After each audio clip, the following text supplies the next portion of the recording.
Morning everyone, welcome to my channel. देखिए, मैंने जब अपना कॉन्सेप्शन स्टोरी वीडियो शेयर किया था आपसे, आज की तारीख में उस वीडियो में 1 मिलियन प्लस व्यूज है। तो सोचिए 10 लाख प्लस लोगों ने इस वीडियो को देखा। और 10 लाख कौन से लोग होंगे? ऑफकोर्स वही होंगे जो कंसीव करने का ट्राई कर रहे हैं और नहीं कर पा रहे हैं। तो आप सोच सकते हैं मुझे कितने मेल्स और कितने क्वेश्चन उस वीडियो के थ्रू आते रहते होंगे एवरीडे बेसिस पे। तो इधर से जो मुझे क्वेश्चन बहुत रेगुलर आ रहा है वो है मेरे आयुर्वेदा ट्रीटमेंट के बारे में। अगर आप कंसीव करने का ट्राई कर रहे हैं फिर तो आपके वीडियो काम में आने वाला है। नहीं भी कर रहे हैं आप ट्राई, फिर भी प्लीज सुनिए ताकि आप किसी को आगे सलाह दे सको या वीडियो फॉरवर्ड कर सको अगर कोई इस परेशानी से गुजर रहा है तो।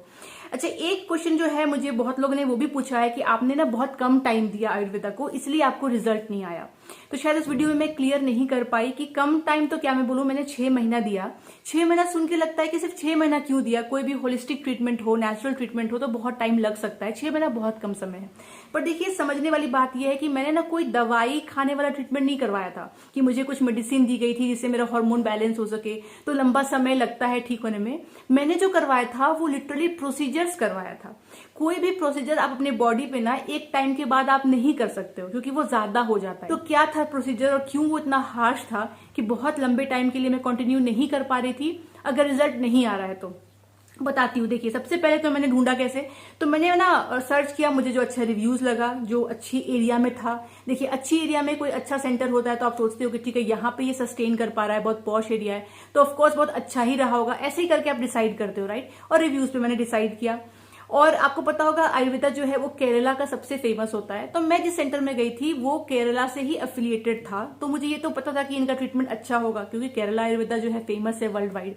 तो सब कुछ देख करके मैं गई। डॉक्टर भी मुझे अच्छी लगी, जानकार लगी। तो जैसे मैंने उनको अपना हिस्ट्री बताया कि मेरे को पीसीओएस है, मैंने अपना लैप्रोस्कोपी बताया कि उसमें तो कुछ प्रॉब्लम मेरे को निकली नहीं। सब कुछ बताने के बाद भी मैंने जब उनको बोला कि मुझे कंसीव नहीं हो रहा है तो उन्होंने कहा कि देखो, सबसे पहले तो तुमने इतने ट्रीटमेंट ऑलरेडी करवाए हुए हैं, हार्मोन के रेगुलेशन के लिए मेडिसिन खाए हुए हैं, तो सबसे पहले बॉडी क्लीन करना रहता है। देखिए, आयुर्वेदा का ये बेसिक चीज है कि आपको पहले ना अपना बॉडी क्लीन करवाना चाहिए, डिटॉक्स जिसको बोलते हैं। तो कभी भी आप किसी भी आयुर्वेदा सेंटर में जाते हो, किसी भी बीमारी के लिए आप जाते हो, नॉट ओनली प्रेगनेंसी नहीं हो रहा है, सबसे पहले ना उनसे रिक्वेस्ट करिए कि मुझे अपना बॉडी क्लीन करवाना है। मुझे ये प्रोसेस बड़ा अच्छा लगा। वरना दवाई पे दवाई असर नहीं करता क्योंकि बॉडी में इतनी दवाइयां हो जाती है, स्पेशली अगर आपको पीसीओएस है, आप प्रेगनेंसी ट्राई कर रहे हो, नहीं हो रहा, आपको पता है कितनी हैवी मेडिसिन चलती है। तो उन्होंने मुझे बड़े अच्छे से समझाया कि सबसे पहले हम तुम्हारा बॉडी क्लीन करेंगे, आगे फिर हम नेक्स्ट प्रोसीजर्स और भी करेंगे, मैं कोई मेडिसिन तुमको अभी नहीं दे रही हूँ। तो मेरा जो प्रोसेस उन्होंने पंचकर्मा का बताया था उसमें ये था कि रोज सुबह मुझे सेंटर जाना है। तो मैं यहाँ से रोज जाती थी, लगभग 12 किलोमीटर था वो सेंटर। रोज वहां जाना, जाने के साथ सबसे पहले वो लोग बॉडी को मसाज करते हैं, नेक्स्ट वो लोग वहां पे स्टीम बाथ दिलवाते हैं। तो मैं स्टीम बाथ लेती थी और आपको ये खाली पेट में जाना होता है, कुछ खाना नहीं है। उसके बाद स्टीम बाथ होने के बाद में वो मुझे घी पीने को देती थी और हर दिन मैं कि मतलब थोड़ा थोड़ा क्वांटिटी करके घी वो बढ़ाती जाती थी। और ये घी जो होता है ना, ये मेडिकेटेड घी होता है, इसकी स्मेल से ही आपको उल्टी आ जाएगा। इट्स नॉट ईजी खाली पेट में। तो लगभग इतना छोटा ग्लास स्टार्टिंग में मुझे वो घी पीने दे रही थी, फिर वो ग्लास जो है वो बड़ा होता गया। तो वो एक सांस में आपको वो घी पी लेना है और उसके बाद में कुछ भी खाना नहीं है। 1 महीने में कुछ आपको स्पाइसी नहीं खाना, ऑयली नहीं खाना, बाहर का नहीं खाना, रोटी नहीं खानी, बहुत ही सिंपल सा एकदम राइस को गीला करके खाना है या फिर एकदम लाइट खिचड़ी खानी है। मतलब खाना बिल्कुल कम खाना है, बॉडी को डिटॉक्स करना है। ये वाला प्रोसेस जो था ये 7 दिन चला मेरा। उसके बाद में वो लोग आपको एक गोली देते हैं और वो गोली खाने से आपको बहुत सारा लूज मोशंस होता है और इसको वो लोग बोलते हैं विरेचना प्रोसेस। और एक दिन में वो दवाई खाने के बाद में आपको 20, 25, 30, 40 बार पॉटी जाना होता है। तो इस तरीके से वो आपका बॉडी को पहले क्लीन करते हैं। तो वो उस दिन आप पूरा सिर्फ और सिर्फ वही काम करते हो, नेक्स्ट डे आप रेस्ट करते हो, फिर आप सेंटर जाते हो। फिर सेंटर जाने के बाद में फिर से ये 7 दिन का प्रोसेस स्टार्ट होता है। अगेन आपको मसाज किया जाएगा, फिर आपका स्टीम बाथ होगा, फिर आपको घी पीना है, क्वांटिटी अब घी की और बढ़ा दी जाएगी, वो घी पी लेना है। फिर घर आना है, फिर आपको वही करना है, खाना में ज्यादा कुछ नहीं खाना, एकदम लाइट खाना खाना है। 7 दिन होने के बाद में वो लोग आपको उल्टी करवाते हैं। ये इंड्यूस्ड वॉमिटिंग होती है। इस प्रोसेस को बोलते हैं वामन प्रोसेस। अब सोचिए, सुबह सुबह आपको पहुंच जाना है, 7 बजे मुझे बुलाया गया था और ये दूध पिलाते थे और तुरंत मैं उल्टी करती थी। फिर वो मुझे वो दूध पिलाते थे, तुरंत मैं उल्टी करती थी। इस तरीके से 25 बार 20 बार, मुझे याद नहीं, पर बहुत बहुत लंबा टाइम तक आपको ये उल्टी करते रहना है। इस तरीके से भी आपका बॉडी क्लीन करते हैं। उसके बाद आप घर आते हो, फिर 1 दिन का रेस्ट लेते हो, फिर नेक्स्ट डे मुझे वापस से कंटिन्यू करना था। फिर सेम 7 दिन का प्रोसेस, घी का क्वांटिटी अब और बढ़ा दिया जाता है, मसाज, स्टीम, घी, फिर आपको लाइट खाना खाना है। 7वां दिन फिर से आपको पहुंचना है। उसके बाद मेरे केस में मुझे 7 डेज का बस्ती ट्रीटमेंट दिया गया था। बस्ती ट्रीटमेंट क्या होता है, बटक होल से एक पाइप अंदर डालते हैं और कुछ ऑयल वो लोग अंदर डालते हैं। वो ऑयल डालने के बाद आपको 10 मिनट्स होल्ड करना रहता है और उसके बाद जाकर के आपको लूज मोशन हो जाता है। सुनने में थोड़ा सा यक यक लग रहा होगा, पर this is what the treatment is. जब तक क्लियर ना बताओ लोगों को लगता है कि बहुत ही सिंपल होगा, फिर भी रिजल्ट नहीं आया तो छोड़ दिया इन्होंने। नहीं, ये बहुत हार्श ट्रीटमेंट होता है। एक्चुअली ये वर्क करना चाहिए जिन पे करता है। तो इस तरीके से वो रोज बुलाते थे। ये जो प्रोसीजर था ये मैंने किया पहले 7 दिन। 7 दिन के बाद उन्होंने कहा कि हम इसको थोड़ा सा और इंक्रीज करेंगे आपके केस में, और मैंने वो फिर और किया 7 दिन। तो 14 दिन मैंने सोचिए रोज मैं यही वाला जो है ट्रीटमेंट करवा रही थी, रोज यहाँ से जाना, ये ट्रीटमेंट कराना, घर आना। और ये सिर्फ प्रेगनेंसी या पीसीओएस के केस में नहीं होता है। आयुर्वेदा में आप अच्छे सेंटर पे जाओगे, कोई भी बीमारी लेके जाओगे, पहले वो लोग बॉडी क्लीन करते हैं। जैसे कोई लोग लीवर का प्रॉब्लम लेके जाते हैं, कोई लोग कोलेस्ट्रॉल का लेके जाते हैं, कोई लोग स्किन का प्रॉब्लम लेके जाते हैं, कुछ लोग अर्थराइटिस का प्रॉब्लम लेके जाते हैं, कुछ लोग हार्मोनल प्रॉब्लम लेके जाते हैं, कुछ लोग, मतलब जो भी प्रॉब्लम है, ये एक बेसिक प्रोसीजर है जो अच्छे सेंटर आपको करने के लिए बोलते हैं, ताकि बॉडी का है वो डिटॉक्सिफिकेशन हो जाए। फिर जो आगे वो प्रोसीजर करे या मेडिसिन दे वो अच्छा रिजल्ट दे आप। तो जब ये 1 महीने का पीरियड डन हो गया, बॉडी जो है मेरी क्लीन हो गई, फिर मैं फिर से मिली डॉक्टर से कि व्हाट नेक्स्ट। तो उन्होंने कहा कि अब हम आपका आगे प्रोसीजर करेंगे जो आपको कंसीव करने में हेल्प करेगा। तो क्योंकि आपको पीसीओएस है, which is the main reason कि आपका फॉलिकल जो है वो बनता नहीं है, बनता है तो रप्चर नहीं होता, बेसिकली आप ओव्यूलेट नहीं करते तो आप कंसीव नहीं कर पा रहे हो। पीसीओएस में तो यही मेन प्रॉब्लम होती है। तो ये सब में आपको हेल्प करेगा जो प्रोसीजर, उसका नाम है उत्तरावस्थी। तो ये क्या होता है उत्तरावस्थी? देखिए, उत्तरावस्थी बिल्कुल एचएसजी प्रोसीजर की तरह ही होता है। जिन लोगों ने कराया है उनको शायद आइडिया होगा। एचएसजी में क्या होता है आपको पता है, आपकी वजाना के थ्रू एक पाइप डाला जाता है, फिर उसमें एक डाई डालते हैं, डाई को जोर से इंजेक्ट करते हैं, फिर वो दिखाता है कि आपके फेलोपियन ट्यूब में कोई ब्लॉकेज है या नहीं। अगर ब्लॉकेज नहीं होती है तो ओवरीज तक डाई चला जाता है, अगर ब्लॉकेज होती है तो वहां पे वो रुक जाता है जाकर के, और जिस साइड की फेलोपियन ट्यूब में जाकर के डाई रुक जाता है, एक्सरे में आपको दिखता है कि वहां पे ब्लॉकेज है। उत्तरावस्थी में भी सेम होता है, आपके वजाना में डालते हैं वो एक इंजेक्शन से जुड़ा हुआ रहता है एक पाइप, और अंदर डालने के बाद में वो लोग डाई के बदले घी, मेडिकेटेड घी और ऑयल आपके वजाना के थ्रू अंदर डालते हैं, जो कि आपके फेलोपियन ट्यूब से होता हुआ आपके ओवरीज तक जाता है, और ये प्रोसीजर को बोलते हैं वो लोग उत्तरावस्थी। तो ये जो है आपके फेलोपियन ट्यूब में भी जाता है, उसको भी क्लीन करता है, साथ ही साथ में क्योंकि आपके ओवरीज में जा रहा है तो ये आपको कहीं ना कहीं फॉलिकल को डेवलप करने में हेल्प करता है, उसको रप्चर करने में हेल्प करता है, और जो सिस्ट फॉर्मेशन हो गए हैं बिकॉज ऑफ पीसीओएस उसको भी कम करने में हेल्प करता है, एंड इंटरनली क्लीन करता है ऑर्गन को, यूट्रस को स्ट्रेंथ देता है, आपके इंडोमेट्रियम थिकनेस को बेटर करता है, ताकि अगर आप कंसीव कर जाते हैं तो बेबी होल्ड करने में आपको हेल्प मिल जाए, एंड ओवरऑल आपके रिप्रोडक्टिव ऑर्गन को स्ट्रेंथ प्रोवाइड करता है ये मेडिकेटेड घी एंड ऑयल, क्योंकि डायरेक्टली ये वहां तक पहुंच रहा है। तो ये एक बहुत ही अच्छा प्रोसीजर है। और जब मैं आयुर्वेदा में गई थी, पहला जो मेरा कंसर्न था वो यही था कि मुझे उत्तरावस्थी करानी है, क्योंकि मैंने जितना स्टडी किया था उससे मुझे पता चला था। पंचकर्मा के बारे में मैंने नहीं सोचा था, पर मेरा मेन था कि मुझे उत्तरावस्थी करानी है, क्योंकि मैंने स्टडी किया था कि ये बहुत अच्छा रहता है उन लोगों के लिए जो कंसीव नहीं कर पा रहे। पर मुझे बोला डॉक्टर ने कि यहाँ पे पहुंचने के लिए पहले आपको पंचकर्मा कराना पड़ेगा, डायरेक्टली हम उत्तरावस्थी नहीं कर सकते, क्योंकि बॉडी में अगर और भी ज्यादा आपके अभी तक की दवाइयों का असर है तो आप वैसे भी कंसीव नहीं करोगे, डिटॉक्स करो फिर हम ये प्रोसीजर करेंगे। तो ये स्टार्ट होता है प्रोसीजर। इनिशियली मुझे डॉक्टर बोलती हैं कि हम आपका ये प्रोसीजर जो है वो करेंगे 10 दिनों के लिए, और फिर उसके बाद में आप कराओ अपना फॉलिकल स्टडी और देखो कि आपका कितना ग्रो कर रहा है फॉलिकल, और फिर आप कंसीव कर जाते हो तो ठीक है, नहीं करते हो तो फिर हम नेक्स्ट मंथ फिर ट्राई करेंगे। तो इनिशियली मैंने लगातार ये 10 दिन कराया। सोचिए रोज एक एचएसजी कराने में लोगों को इतना डर लगता है, और मैं ये रोज ये प्रोसीजर 10 दिन कॉन्टिन्यूअस कराती थी। रोज मैं सुबह जाती थी और ये करवा करके आती थी, एंड यू कैन इमेजिन कि कैसा फील होता होगा कि आप 10 दिन ये करवा रहे हैं, जो कि एक बार करवाने में भी डर लगता है, पर चाहिए रिजल्ट तो करवाना है।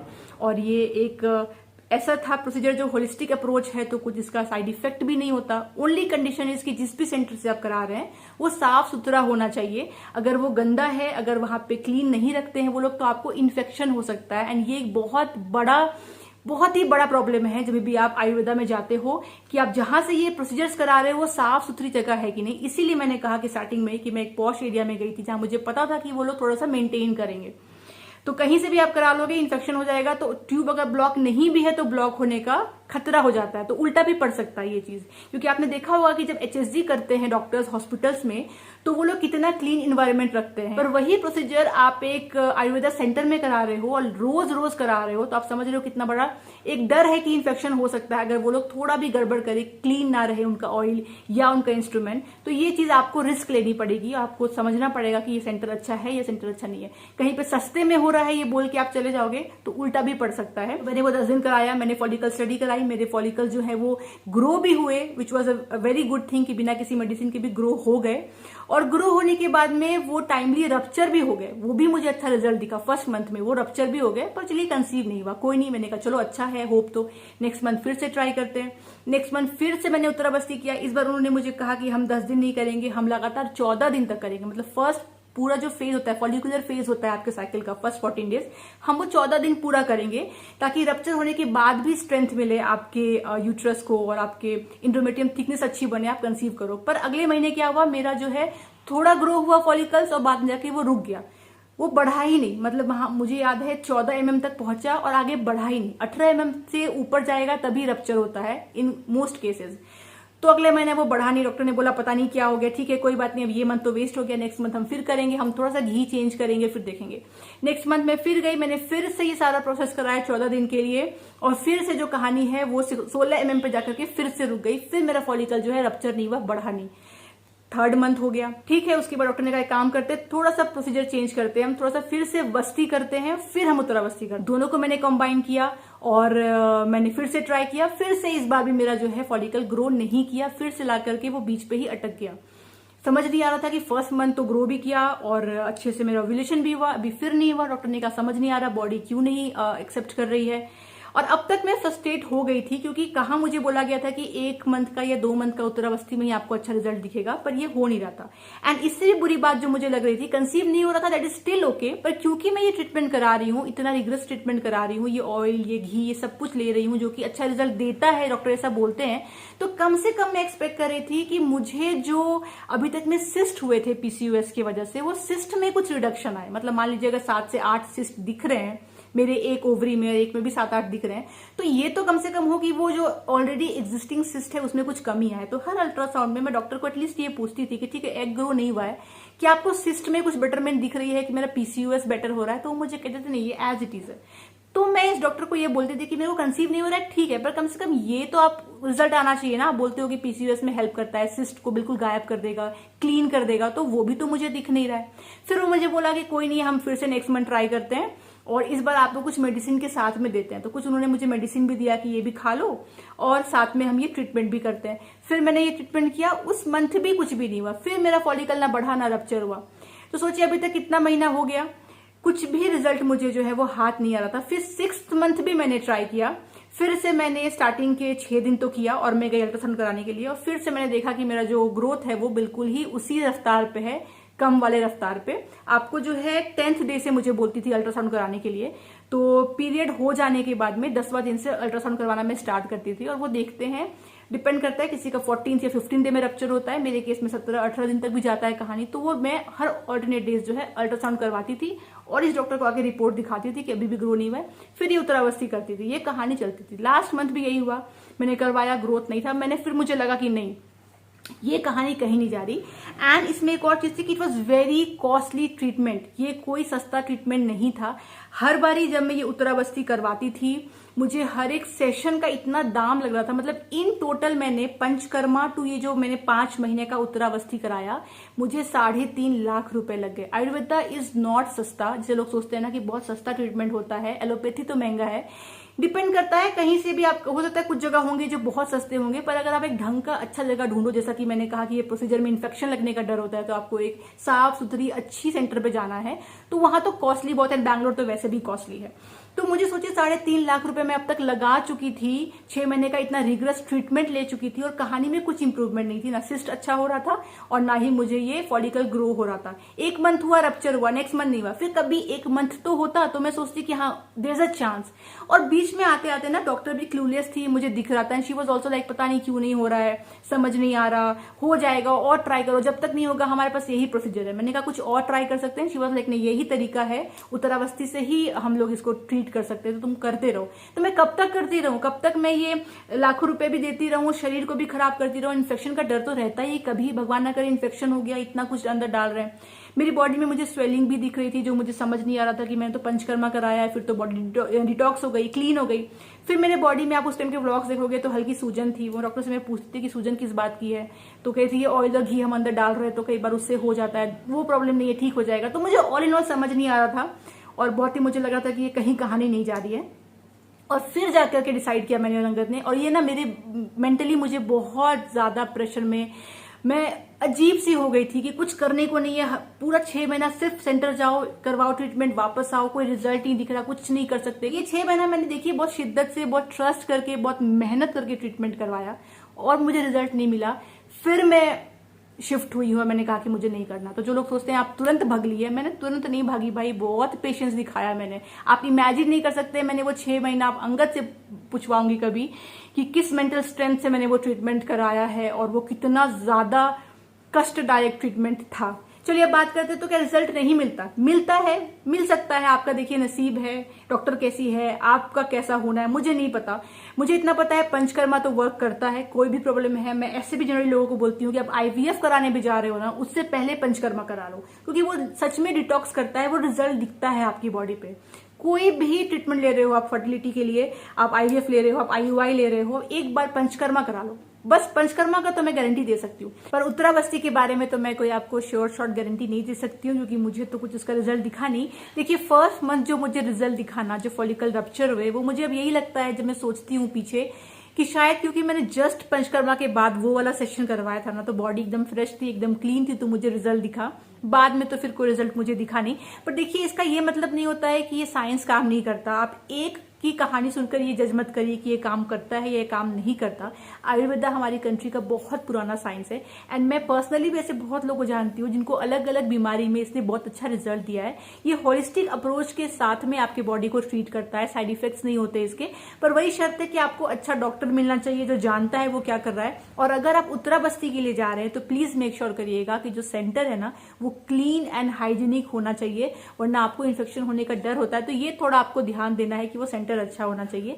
पंचकर्मा के लिए मैं फुल ऑन थम्स अप दे रही हूँ। कोई भी बीमारी आपको भी चल रही है या कोई सी बीमारी जिसका आपको जवाब नहीं मिल रहा, तो एक बार जाकर के पंचकर्मा डिटॉक्स तो करवा लीजिए, वो तो अच्छा रिजल्ट देता ही देता है। बाकी अपना रिसर्च जरूर करिएगा एक बार में कि कैसा है कैसा नहीं है। और अगर आपका ट्यूब ब्लॉकेज है और आपको कुछ भी रास्ता नहीं मिल रहा है एंड डॉक्टर ने बोला है कि IVF is the only option, तो भी एक बार जाकर के आयुर्वेदा सेंटर पे जाकर के उत्तराबस्ती के बारे में बात करिए और एक मौका दीजिए। क्या पता फर्स्ट अटेम्प्ट में ही आपको कुछ रिजल्ट दिख जाए। जैसे मेरा फर्स्ट अटेम्प्ट में ही ओव्यूलेशन तो हो गया था। अगर मैंने कंसीव कर लिया होता तो मेरी कहानी दूसरी होती और मैं कहती कि फुल ऑन आप ट्रस्ट कर सकते हैं, अच्छा आता है रिजल्ट। तो मेरी किस्मत में उस टाइम पे नहीं था तो नहीं हुआ, पर हो भी सकता है। एंड बहुत लोगों की सक्सेस स्टोरी मैंने सुनी है यूट्यूब में जिनका उत्तराबस्ती से रिजल्ट भी आया है। तो एक बार रिसर्च करिए अपने हिसाब से और फिर डिसाइड करिए। फिलहाल चलिए इसी के साथ मैं आज का ये वीडियो यहीं तक रखती हूँ। आशा करती हूँ आपको थोड़ा सा हेल्प मिलेगी इससे। आपसे मिलती हूँ अगली बार, तब तक आप लोग अपना ख्याल रखिए और मेरे वीडियोस को देखते रहिए। Bye bye.